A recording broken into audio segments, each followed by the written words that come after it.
Hello दोस्तों, स्वागत है आप सभी का एक और न्यू वीडियो में। दोस्तों, इसके पिछले वीडियो में हमने आप लोगों को प्रश्नावली 6.2 पूरी तरह से बताकर ख़त्म कर दिया था। तो जैसे मैंने चैप्टर के शुरू में ही बताया था कि इस चैप्टर में ज़्यादा कुछ नहीं है, बस पहले हम त्रिभुजों में समरूपता या सर्वांग समता जो भी था, जैसे समरूपता और सर्वांग समता मैंने दोनों को बताया था, ठीक है ना। और जो है क्लास 10th में आप लोगों को सिर्फ समरूपता ही पढ़ना था। तो मैंने उसके बाद आप लोगों को जब टॉपिक के बारे में बताया था तो ये भी बताया था कि अब इसके अगला टॉपिक जो हम बताएंगे ये होगा त्रिभुजों में समरूपता की कसौटी, ठीक है ना। आप लोग क्लास 9th में पढ़ चुके हैं, सब कुछ मैं खुद पढ़ाया हूँ, लेकिन चूँकि ऑफलाइन में पढ़ाया हूँ तो मेरे पास इसका वीडियो नहीं है, लेकिन ये मैंने इसको बहुत डिटेल वहाँ पर बताया था। तो जितने बच्चे थे तो पढ़े थे, लेकिन आप लोग जो है कहीं से भी पढ़े होंगे तो पढ़े तो होंगे ही ज़रूर। तो उसमें हमने आप लोगों को बताया था कि किसी भी त्रिभुज में जब हम सर्वांग समता सिद्ध करते थे तो वहाँ पर हम इक्वल लेकर चलते थे, प्रत्येक चीज़ को इक्वल। बट जब हम समरूपता पढ़ते हैं तो जैसे मैंने सर्वांग समता और समरूपता में मैंने फर्स्ट लेक्चर में आप लोगों को बहुत डिटेल अंतर बताया है, आप लोग वहाँ पर उसको देख सकते हैं। मैंने बताया तो क्या था कि जैसे यहाँ पर हम हर जगह समानुपाती इसलिए लेकर चलते हैं क्योंकि समरूपता का मतलब ये होता है समान रूप, साइज चाहे जितना बड़ा हो, रूप समान होना चाहिए, ठीक है ना। जैसे मान लीजिए कोई आयत 2x3 का है, कोई आयत 4 इंटू मान लीजिए उसी के अनुपात का, जैसे 4x6 का हो गया, तो क्या चीज़ है, वो समरूप है, ठीक है ना। तो समरूपता जो होती है, समरूपता में बस एक ही कंडीशन है कि उनकी भुजाएं हमेशा क्या होनी चाहिए, समानुपाती होनी चाहिए, ठीक है। समानुपाती का मतलब क्या होता है, एक ही अनुपात में, एक ही अनुपात में। आप लोग फिजिक्स में पढ़े होंगे डायरेक्टली प्रोपोर्शनल, ठीक है ना। तो उसी को हम लोग बोलते हैं समानुपाती, ठीक। एक चीज बढ़ेगा तो दूसरा भी बढ़ेगा, वही समानुपाती होता है। तो चलिए देखिए, इसमें जो है तीन कंडीशन है, तीन ही कंडीशन है, और तीन कंडीशन से पूरे जितना भी प्रश्न इसमें बन सकते हैं पूरे के पूरे आ जाएंगे। देखिए ये जो है, इसके बाद का जो भी हम पढ़ा रहे हैं ये बहुत ज़्यादा इंपॉर्टेंट है, क्योंकि जितना भी पेपर मैंने देखा है, स्वयं मैं जिस वर्ष दिया था उस वर्ष की बात किया जाए तो इससे 2 प्रश्न बने थे, ठीक है ना।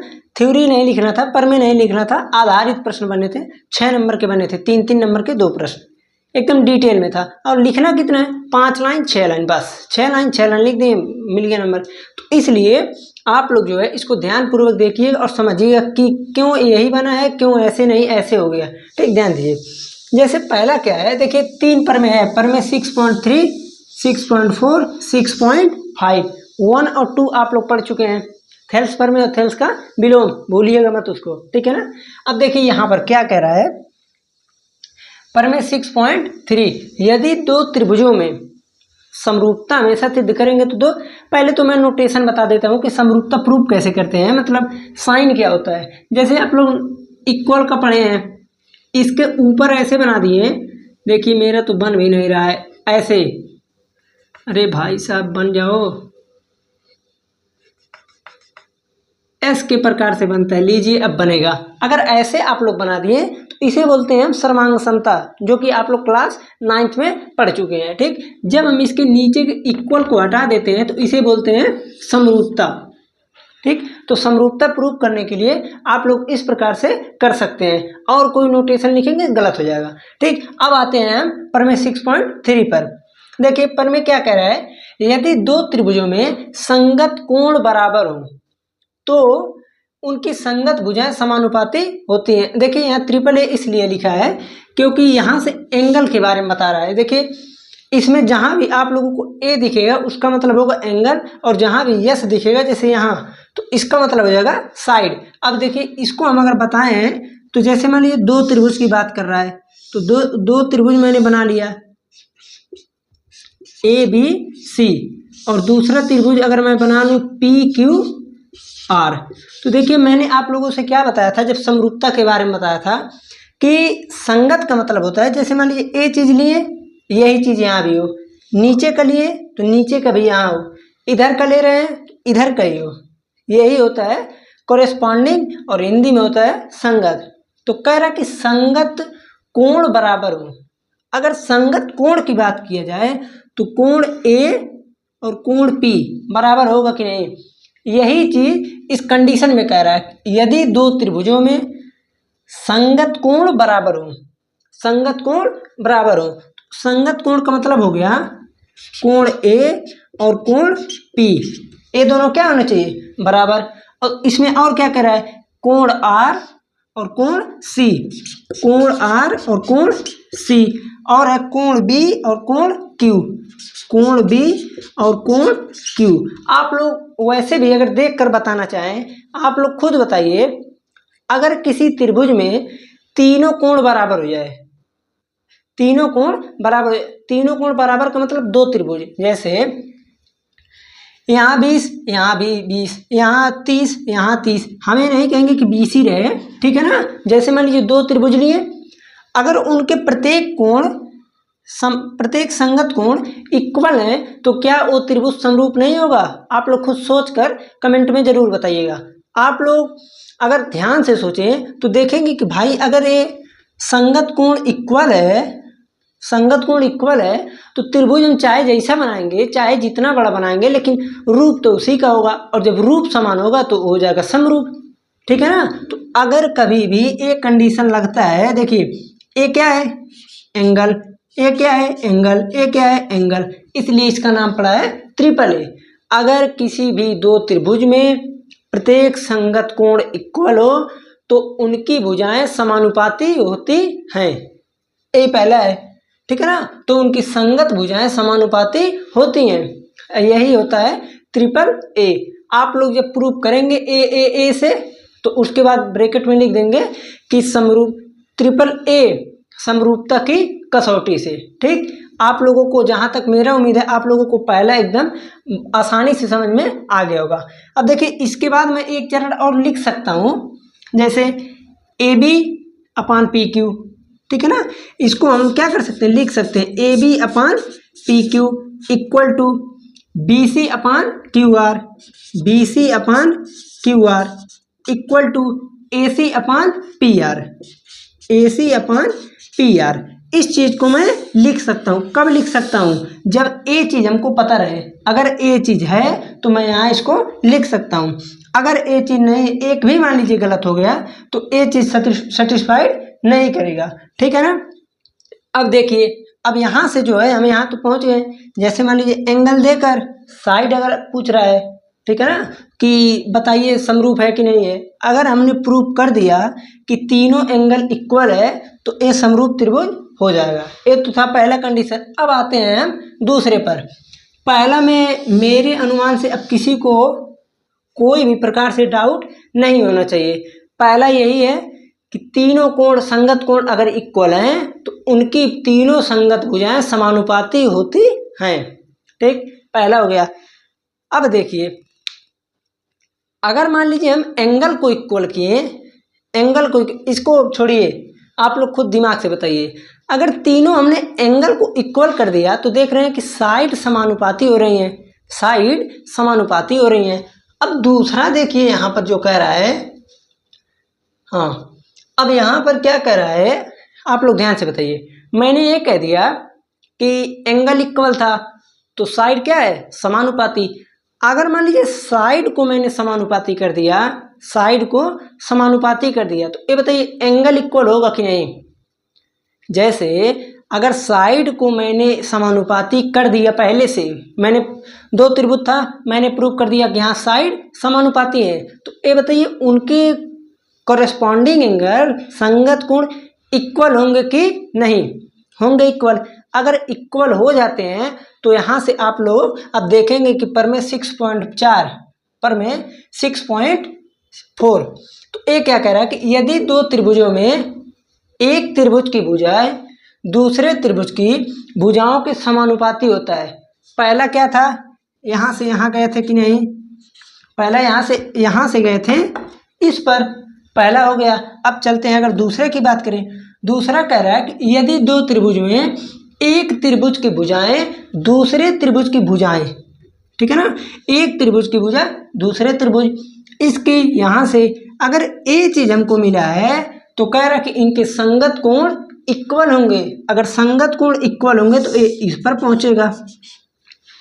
तो हम एक चीज कह सकते हैं कि जो प्रमेय से यहाँ पर दिया है 6.3 और 6.4, ये दोनों एक दूसरे के अपोजिट हैं।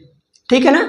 आप लोगों को बस इतना ही समझाना था। जब इसका प्रश्न होगा तो आप लोग स्वयं से समझ जाएंगे, हाँ बस ऐसे ऐसे करना हो गया। ठीक है ना। और प्रश्न में ज़्यादा बताने की कोई आवश्यकता नहीं है। ये दोनों हो गया। अब हम बात करते हैं देखिए, इसीलिए मैंने इसको मिटाया नहीं, क्योंकि इसमें कुछ करना ही नहीं था। अरे भाई एक बार कोण दिया तो ये सही, यहाँ से एक बार इधर ले आया, बस यही दोनों किए हैं। तीसरा क्या कह रहा है, तीसरा देखिए मैं आप लोगों को उल्टे तरीके से समझाऊंगा, लेकिन अभी सीधे तुरंत आ जाएगा। अगर मान लीजिए तीसरे के अनुसार चले तो इसके कहने का मतलब यही है कि किसी भी त्रिभुज के दो भुजाओं के बीच में बना कोण, किसी भी त्रिभुज में दो भुजाओं के बीच बना कोण AB BC है तो कोण यहाँ का हो जाएगा, BC या AC है तो कोण यहाँ का हो जाएगा, AC और AB है तो कोण यहाँ का हो जाएगा। तो किसी भी त्रिभुज में दो भुजाओं के बीच बना कोण, ओके, अगर दूसरे त्रिभुज में दो भुजाओं के बीच बना कोण इक्वल हो, वही चीज इक्वल होना चाहिए, तो वो एक दूसरे के समरूप त्रिभुज होंगे। ठीक। अब ध्यान दीजिए, इसको एस क्यों लिखते हैं, क्योंकि तीनों साइड क्या हो रहा है, इक्वल हो रहा है, इसीलिए। ठीक। तो इसमें मैंने देखा कि एक साइड इक्वल हो रहा है और बीच का कोण, तो इसलिए इसका नाम पड़ा है SAS, साइड एंगल साइड। अब आप लोग, कुछ लोग तो भाई तेजस्वी लोग होंगे, सोचेंगे जरूर, कुछ लोग कहेंगे कि मैं इसको ASS भी लिख सकता हूँ, SAS, हाँ ठीक है, और मैं एक और लिख सकता हूँ SSA, ये भी तो लिख सकता हूँ। भाई इसमें हुआ क्या है, अच्छा रहे तो इधर उधर कर सकते हैं, लेकिन एक्चुअली प्रॉब्लम कहाँ पर आएगा, प्रॉब्लम यहाँ पर है। ये जो प्रमेय है, इस प्रमेय के अनुसार किसी भी त्रिभुज के दो भुजाओं के बीच बना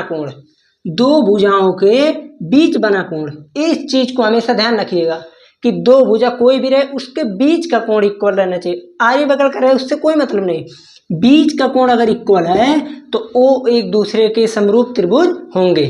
ठीक। अब हम आते हैं प्रमेय पर। प्रमेय क्या कह रहा है, यदि एक त्रिभुज का एक कोण दूसरे त्रिभुज के एक कोण ठीक है के बराबर हो, यहां तक तो समझ में आ गया, तथा इन कोणों को अंतर्गत करने वाली भुजाएं, अब आप लोगों को एक चीज और पता होगा कि अगर कहीं कोण बन रहा है तो जाहिर सी बात है कि दो भुजाएं आपस में प्रतिच्छेद किए हैं। अगर दो भुजाएं प्रतिच्छेद करेंगी तभी कोण बनेगा, और प्रतिच्छेद नहीं करेंगी तो कोण ही नहीं बनेगा। और जब कोण बना है, एक कोण अगर इक्वल है तो ये बताइए, अंतर्गत करने वाली, मतलब उस कोण को अंतर्गत करने वाली दो भुजाएं होंगी, और वही दोनों भुजाएं इक्वल हैं। ओके, मैंने आप लोगों को उल्टा भी बता दिया और सीधा भी बता दिया, बस यही था आप लोगों का प्रमेय 6.5। ठीक है ना। अब देखिए, ये तो था प्रमेय, ठीक, प्रमेय था पूरा। अब आप लोग प्रमेय समझ गए होंगे। अब मैं आज एक दो उदाहरण करा देता हूं, उसके बाद अगले वीडियो में इसमें हम लेकर चलेंगे प्रश्नावली 6.3, उसमें मजा आ जाएगा सवाल लगाने में। उस वीडियो को देखिएगा जरूर, ठीक है ना।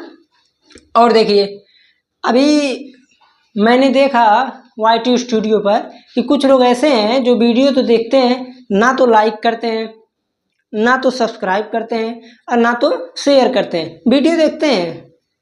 तो ये बताइए भाई, आप लोग मतलब कुछ भी तो कम से कम अगर वीडियो देख रहे हैं तो अच्छा अगर लग रहा है तो लाइक तो कम से कम कीजिए। उसके बाद चैनल पर अगर पहली बार आए तो चैनल को सब्सक्राइब जरूर कीजिए। ठीक, अब हम चलते हैं, एक दो उदाहरण को और बता देते हैं। उदाहरण नंबर 4, आप लोग इसको देखेंगे, उसके बाद आप लोगों को तुरंत सब कुछ समझ में आ जाएगा। देखिए, प्रश्न कह रहा है कि PQ समांतर है RS के। अब आप लोग जानते ही होंगे कि जब प्रश्न देता है तो थोड़ा सा लिखता है कि दिए गए चित्र में या फिर आकृति में, तो अब ये सब तो हमको लिखने का आवश्यकता नहीं है। तो कह रहा है कि पी क्यू समांतर है आर एस, कह रहा है कि पी क्यू समांतर है आर एस। आप लोगों को इतना पता चल गया कि पी क्यू समांतर आर एस। तो कह रहा है कि प्रूव कीजिए कि त्रिभुज पी ओ क्यू समरूप त्रिभुज एस ओ आर, यानी P O Q S O R, इसी को आपस में प्रूव करना है कि ये त्रिभुज जो है वो कौन सा त्रिभुज है, समरूप त्रिभुज। अब देखिए यहाँ पर ए चीज तो दिया है कि पी क्यू समांतर है आर एस, ए क्या है, गिवन डेट है, ए दिया हुआ है मुझे, ठीक। अब आप लोग खुद सोच के बताइएगा, क्लास 9th में आप लोग पढ़े होंगे रेखाएं एवं कोण चैप्टर, तो वहाँ पर आप लोगों ने देखा होगा कि एकांतर अंतः कोण के बारे में आप लोग सुना होगा। तो उसमें होता क्या है, उसमें क्या होता है कि किसी भी दो समांतर रेखाओं को कोई तिर्यक रेखा अगर कहीं से काट रही है, ठीक है ना, कोई भी तिर्यक रेखा, तो वहाँ पर जो अंतः कोण बनता है, जैसे यहाँ का देखिए ऐसे और ऐसे, यहाँ का कोण यहाँ का कोण, अंतः कोण बन रहा है ना, एकांतर अंतः कोण। हाँ, तो उसी प्रकार आप लोग देख रहे होंगे कि यहाँ से जाएं यहाँ पर यहाँ तक ऐसे, तो मैं देख रहा हूँ कि एक कोण दोनों इक्वल है, ओके। तो यहाँ से हम लिख देंगे कोण P इक्वल टू कोण S। क्यों हुआ है, एकांतर अंतः कोण, एकांतर अंतः कोण, ओके। अब सेम कंडीशन लगाएंगे यहाँ पर बच्चों, देखिए यहाँ पर हम देख रहे हैं भाई कि ए जो है इस प्रकार से बनना है, तो कोण R और कोण Q, कोण R और कोण Q ये कैसे इक्वल हो रहा है, एकांतर अंतः कोण। ये दोनों समझ में तो आ ही गया होगा आप लोगों को कि कैसे हुआ है।